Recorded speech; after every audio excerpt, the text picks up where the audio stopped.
At my retirement party, they gave me a cake that read, "Finally useless." Everyone cheered, even my daughters.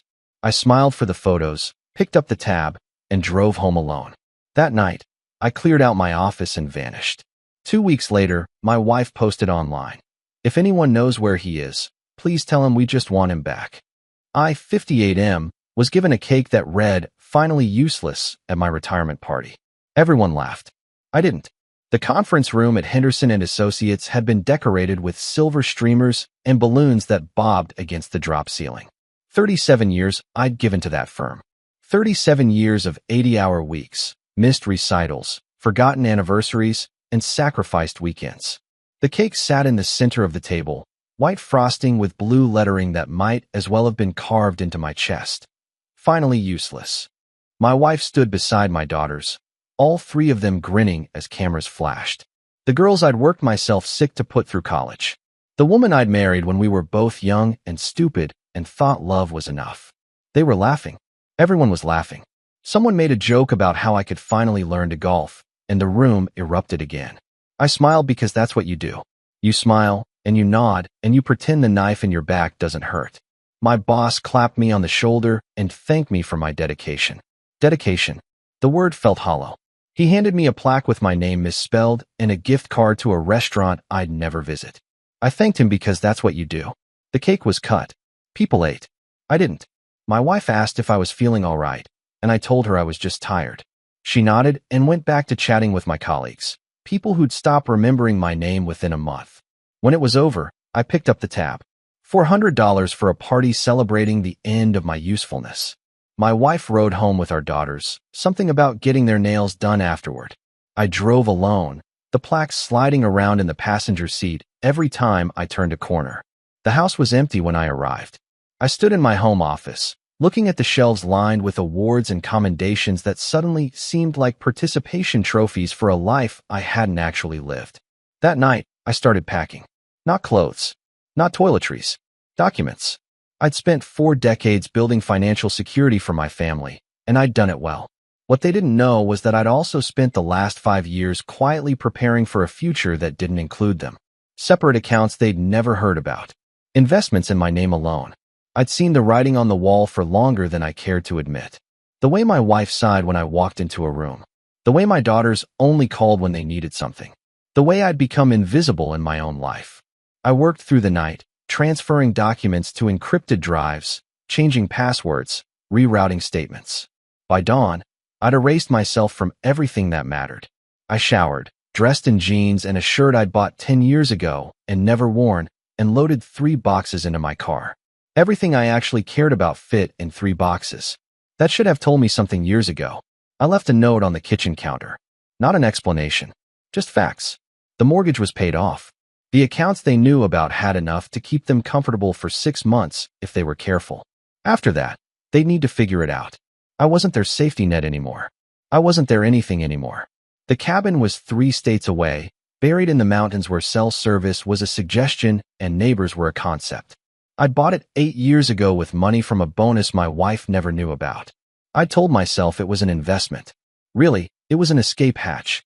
I stocked it twice a year during supposed business trips, filling the pantry and the propane tanks, making sure the generator worked. Preparing for a day I'd hoped would never come. It came. The drive took 11 hours. I didn't stop except for gas. Didn't eat. Didn't think. The radio played songs I didn't recognize, and the highway stretched out like a promise of something better, or at least something different. The cabin appeared as the sun was setting, a dark shape against darker trees. I unloaded the boxes, started a fire, and sat in silence for the first time in decades. My phone buzzed once that night. My wife asking where I was. I turned it off and put it in a drawer. Update 1. The first week was harder than I'd expected. Not because I missed them, because I didn't. That realization sat in my chest like a stone, heavy and undeniable. I should have missed my wife's voice, my daughter's laughter, the familiar rhythm of a shared life.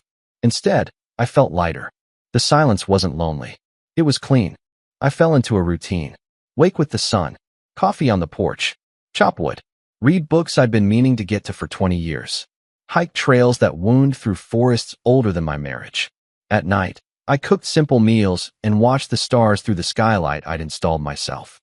No meetings, no deadlines, no expectations, just existence. The phone stayed off for 10 days. When I finally powered it on, I had 73 missed calls and twice as many texts. Most were from my wife, progressing from confused to angry to desperate. The daughters had chimed in too, their messages brief and demanding. Where was I?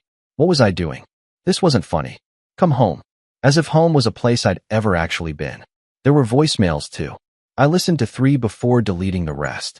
My wife's voice cracked in the second one, asking if she'd done something wrong. The question was so absurd I almost laughed. Not something. Everything. Nothing. It didn't matter anymore. The third voicemail was from my eldest daughter, annoyed that I wasn't answering, irritated that I was causing drama. Drama. As if quietly removing myself from a life that didn't want me was dramatic. I turned the phone off again. By the second week, I'd settled into something that felt like peace.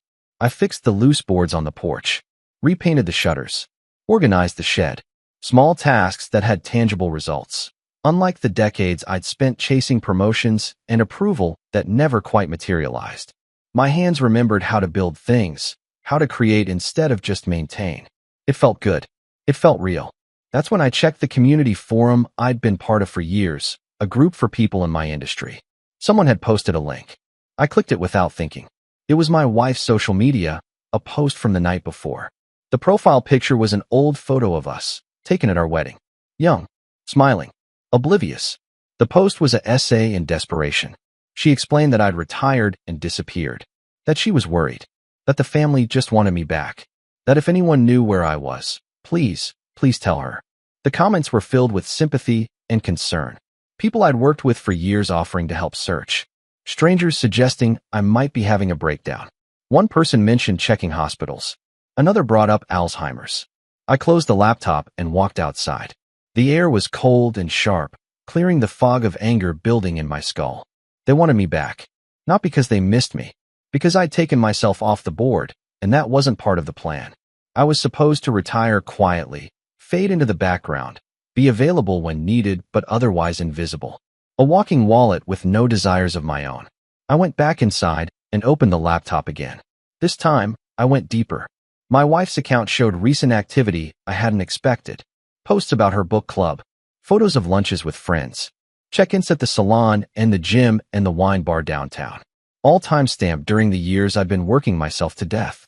While I was in the office at midnight, she was living a life I'd been funding but wasn't invited to. My daughter's accounts were worse.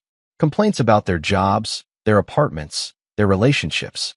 Requests for money poorly disguised as casual mentions of struggles. Photos from vacations I'd paid for but hadn't been asked to join. One of them had posted about the retirement party, a selfie with the cake in the background. The caption read, "Dad's finally done working, which means Mom can finally relax too, LOL." The comments were full of laughing emojis. I closed the laptop and didn't open it again for 3 days. Update 2. The call came on a Tuesday morning. I'd made the mistake of leaving my phone on overnight, charging on the kitchen counter. It buzzed at 7, rattling against the wood. I knew who it was before I looked. My wife. I answered without saying hello. She asked where I was, her voice strained and thin. I told her I was somewhere safe. She asked if I was coming home. I asked her why I would. The silence stretched long enough that I thought she'd hung up. Then she said the family needed me. I asked what family. She said our family. I told her we hadn't been a family in 20 years, maybe longer. She started crying.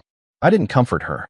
I listened to her sob and sniffle and choke out half sentences about how she didn't understand what she'd done wrong. I asked if she remembered the cake. She went quiet. I asked if she remembered laughing.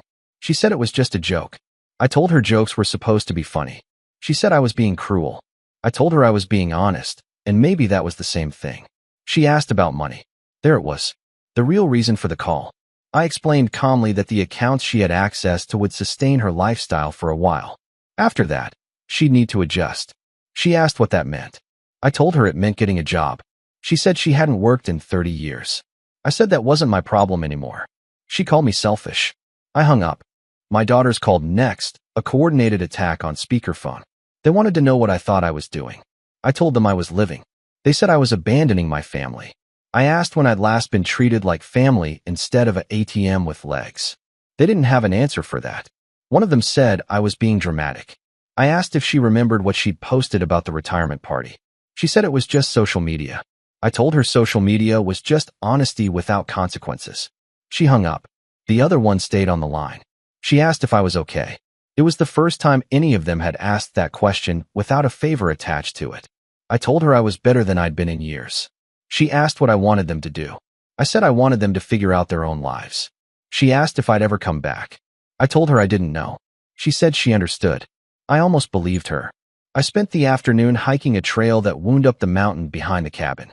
The climb was steep and my lungs burned, but the view from the top was worth it. Miles of forest stretched out in every direction, untouched and indifferent. I sat on a rock and ate the sandwich I'd packed, watching clouds drift across the sky. No one knew where I was. No one could ask me for anything. I was just a man on a mountain, and that was enough. When I got back to the cabin, there was an email waiting. From my former boss. He'd heard through the grapevine that I'd disappeared. He wanted to know if I was interested in consulting work. A few hours a week, my own schedule, double my old hourly rate. Projects that actually mattered instead of the bureaucratic nonsense I'd been drowning in. I stared at the email for a long time before responding. I told him I'd think about it. That night, I made a list. Things I'd always wanted to do, but never had time for. Learn woodworking. Take a photography class. Volunteer at the Wildlife Rehab Center 2 towns over. Write the book I'd been outlining in my head for a decade. The list grew to 2 pages. I pinned it to the wall above my desk and looked at it until I'd memorized every word. For the first time since the retirement party, I felt something that wasn't anger or emptiness. It might have been hope, or maybe just possibility. Either way, it was enough. Update 3. A month passed before my wife showed up. I don't know how she found me. Private investigator, maybe. Or she'd remembered something I'd mentioned years ago in passing. It didn't matter. She was there, standing on my porch in clothes too nice for the mountains, looking older and smaller than I remembered. She asked if we could talk. I let her in because refusing felt petty, and I was trying not to be petty. She sat at the kitchen table, hands folded in her lap, eyes scanning the cabin like she was cataloging evidence. I made coffee and waited.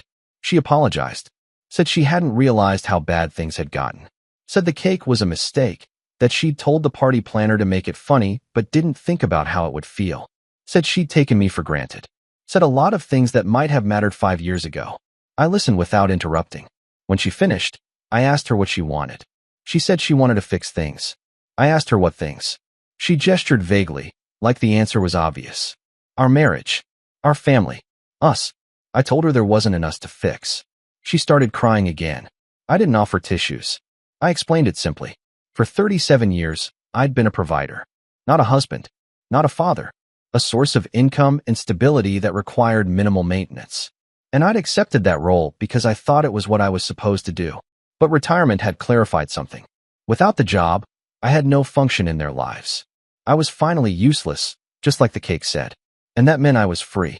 She said that wasn't true. I asked her when she'd last asked about my day, my interests, my dreams. She couldn't answer. I asked when we'd last had a conversation that wasn't about logistics or money. She said that was what marriage became after a while.